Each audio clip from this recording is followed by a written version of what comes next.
Olá! Só por hoje, um dia de cada vez. Esse é o lema do AA, os Alcoólicos Anônimos. A instituição atua há 77 anos no Brasil e já ajudou milhões de pessoas em todo o mundo a vencerem o alcoolismo. Presente em todos os estados do país, o AA atua de forma independente e garante o anonimato e a gratuidade da participação de todos que desejam superar essa doença. E para falar sobre esse importante trabalho, eu recebo aqui no estúdio Oscar Rodolfo Bittencourt Cox, que é médico e uma das referências na luta contra o alcoolismo no Brasil, e Francisco Moura, que é psicólogo e professor da UFOP. Pessoal, obrigada por aceitar o convite da TV UFOP. E doutor, eu começo te perguntando, gostaria que você explicasse para a gente por que o alcoolismo é considerado uma doença. Quem diz isso é a Organização Mundial de Saúde, né? Todo indivíduo que ao beber, ele não para quando ele quer e ele faz coisas que ele não gosta, seguramente é um doente alcoólico. Procure ajuda, peça ajuda. E aquelas pessoas que convivam com uma pessoa cujo beber lhes incomode, veja bem, elas não estão fazendo esse diagnóstico de ser ou não ser doença, elas se incomodam pelo beber, elas precisam saber em que terreno estão pisando. E procurem Alcoólicos Anônimos para se informar que Alcoólicos Anônimos irá encaminhá-las ao segundo grupo de mútua ajuda, que é o grupo dos familiares, chamado de Al-Anon, Aula de Alcoólico -Anon. E, doutor, você começou falando aí sobre a família, né? Como que essa doença impacta a vida dos dependentes e também dos seus familiares? Porque enquanto um bebe e perde o controle nessa ingesta, a primeira dose joga o indivíduo com todas as promessas a um descontrole, né? O familiar começa a controlar aquele que bebe. Por que você não para? Você é isso, você é aquilo outro. Então forma-se uma ligação, forma-se um elo que leva os dois para o que se chama de fundo de poço.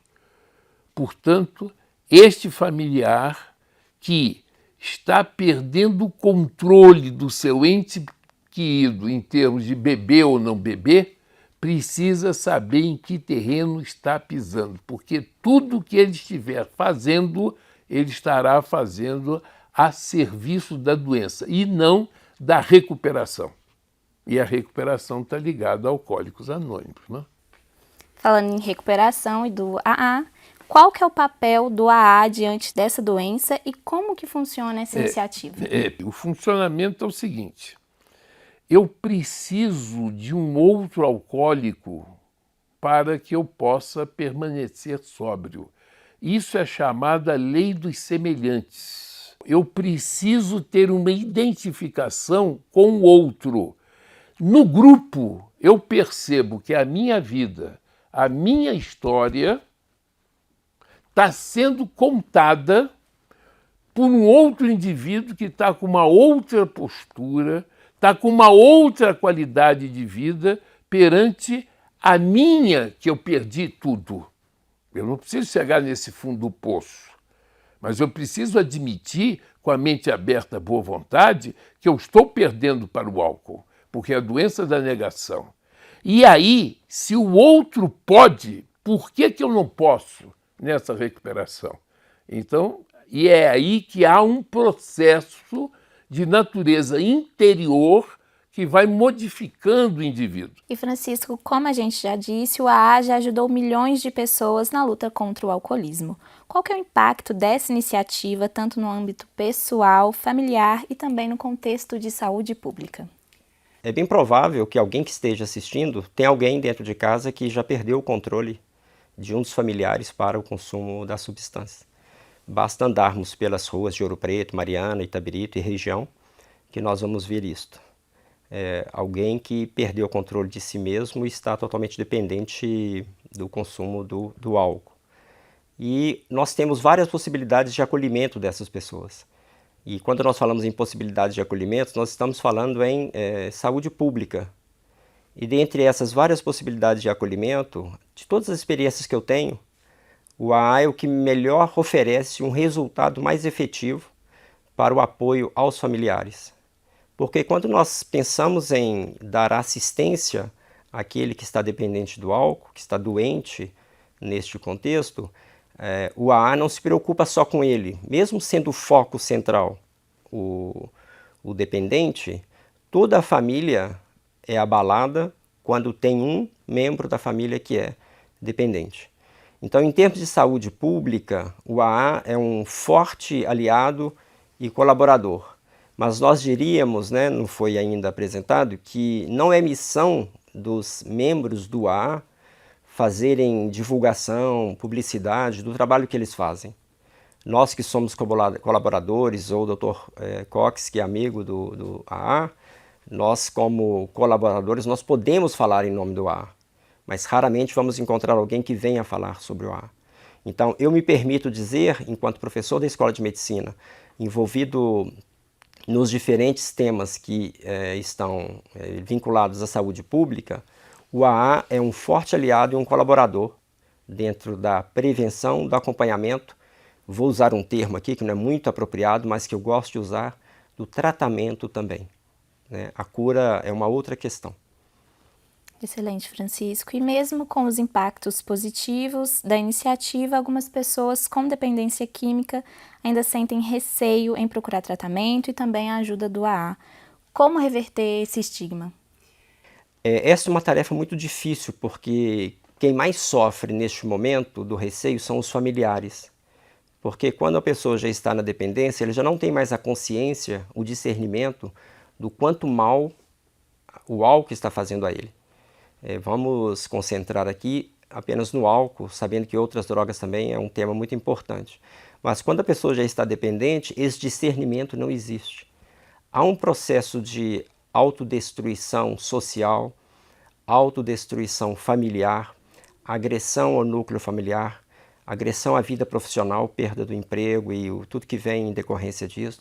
E, por fim, uma automutilação, um desrespeito a si mesmo, despreocupação com a saúde física, os dentes começam a ficar estragados, o cabelo já não tem mais preocupação, a roupa já não tem mais importância. Então, diríamos que a perspectiva de acolhimento por via do AA dessas pessoas que têm esta dependência é uma estratégia de proteção a essas pessoas. Nessa perspectiva, então, do estigma que é criado sobre cima dessas pessoas, o AA tem uma dos passos, que é uma iniciativa que o indivíduo tenta construir dentro de si, de restabelecer e restaurar e ressarcir todo aquele mal que ele fez às pessoas. Eu acredito que esse processo interno de reflexão é um mecanismo que ele cria para quebrar todo o estigma que foi criado sobre ele. Agora, no plano social, no plano da cultura, é uma missão que eu diria para vocês, o AA não está neste lugar. O AA não entra neste lugar de quebrar padrões de comportamento da sociedade. Como a sociedade vê sobre isso? Ou o AA criar uma luta contra a produção de álcool porque há o consumo. Não é o movimento do AA. O único foco pelo qual o AA surgiu foi para acompanhar e atender o doente, aquele que tem a dependência do álcool.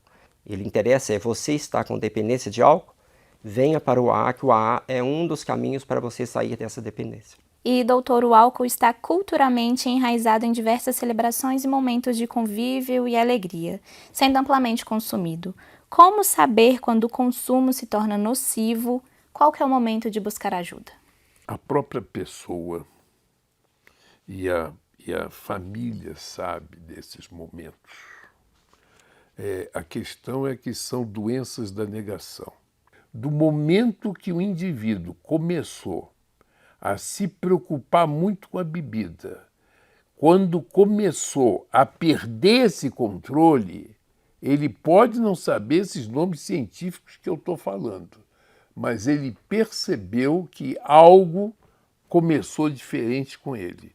Então, este é o primeiro momento da doença, mas é óbvio que é uma doença da negação. Entende? Infelizmente, ele precisa descer, precisa perder coisas do modo tal que esses fatos de perda ultrapassem a condição inconsciente dele de desafiar os fatos, porque ele é grandioso. Percebam que essas são estruturas inconscientes que mantêm. E a família também, adoecida nessa neurose do controle, o que o outro está fazendo, o que o outro deixou de fazer, o que o outro deve fazer, ela tem que também perceber como a sua vida está totalmente desorientada. Esse é que é o pontapé inicial da percepção da doença, certo? E, obviamente, em algum momento dessa caminhada, há uma necessidade de pedir ajuda. Porém, se essa doença evolui nos dois casos, o álcool ou esses comportamentos controladores agem no núcleo básico, primitivo do cérebro, ou seja, no aspecto da sobrevivência do indivíduo. E o indivíduo aí perde a possibilidade dele pedir ajuda. Então, a intervenção externa, que é a intervenção, e aí é a internação involuntária, se torna necessário. É aí que eu acho que a comunidade humana precisa aprender muito mais sobre isso para aí efetivamente salvar esse ser humano que não quer estar doente. Então, é realmente uma questão muito séria de saúde pública e, como realmente o Francisco de Moura colocou, não é uma questão de Alcoólicos Anônimos, é uma questão da sociedade. Alcoólicos Anônimos está responsável pela recuperação do indivíduo e o Al-Anon responsável pela recuperação dos familiares. Busquem ajuda.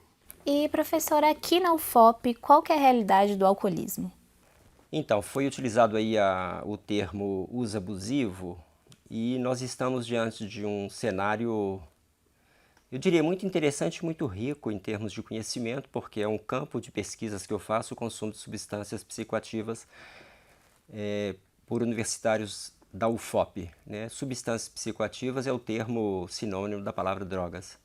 E nós temos o primeiro e o segundo levantamento nacional sobre o consumo de drogas em universitários brasileiros, que esse instituto pegou 27 capitais sobre o consumo por jovens. E já é sabido que o consumo entre jovens é significantemente maior do que outras faixas etárias, para todos os tipos de substâncias. E sobre o consumo abusivo, os resultados da pesquisa que eu desenvolvo dentro da Universidade Federal de Ouro Preto apontam que há um consumo abusivo. Então, os resultados dessa pesquisa já foram divulgados. Os responsáveis na universidade já começaram a criar estratégias para tentar não retirar o consumo, mas para trazer outros mecanismos para fazer com que os alunos tenham outras opções de lazer, entretenimento, diversão, que não sejam somente rocks, festas e outras atividades que são bem atrativas. Assim como o Dr. Cox trouxe, todo semestre eu organizo dentro da UFOP um seminário chamando o AA para vir falar para os nossos estudantes de medicina e aberto para a comunidade, para que eles saibam o que é o AA. E todos esses seminários, os representantes do AA enfatizam um aspecto: que todos bebem muito não é o problema.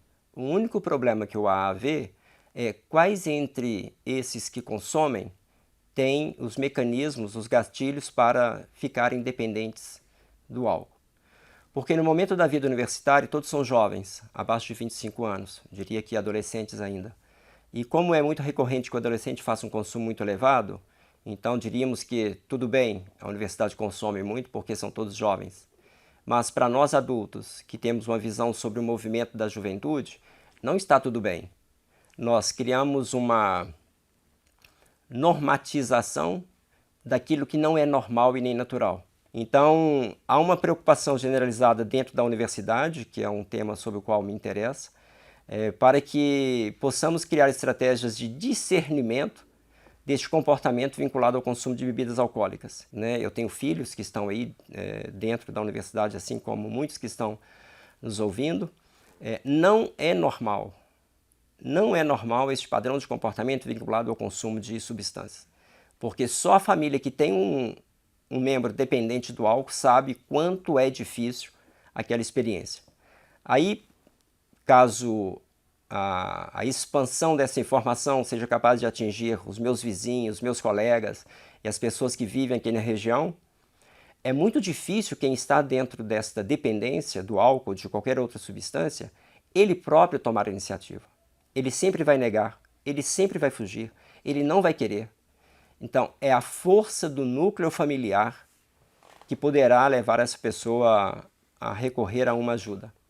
Os tratamentos psicológicos individuais, ótimo, é bom, mas não são sozinhos eficazes para resolver o problema. Eu reafirmo, de todos os processos para a recuperação dos alcoólicos, o mais eficaz que eu conheço nesses 60 anos de vida é o AA, em função do mecanismo que eles adotam. Como foi dito, e o nome foi utilizado, uma irmandade de acolhimento daquele que está com esta dificuldade neste momento, que está com essa doença instalada. Francisco, Dr. Oscar, mais uma vez muito obrigada por terem aceitado o convite da TV UFOP. E em Ouro Preto, Mariana e João Molevade, cidades onde a UFOP está presente, existem grupos do AA. Você pode conferir a lista completa dos endereços e horários das reuniões no site da iniciativa, que é o aa.org.br. Continue acompanhando a programação da TV UFOP no nosso canal na TV ou pela internet. É sempre bom ter a sua companhia.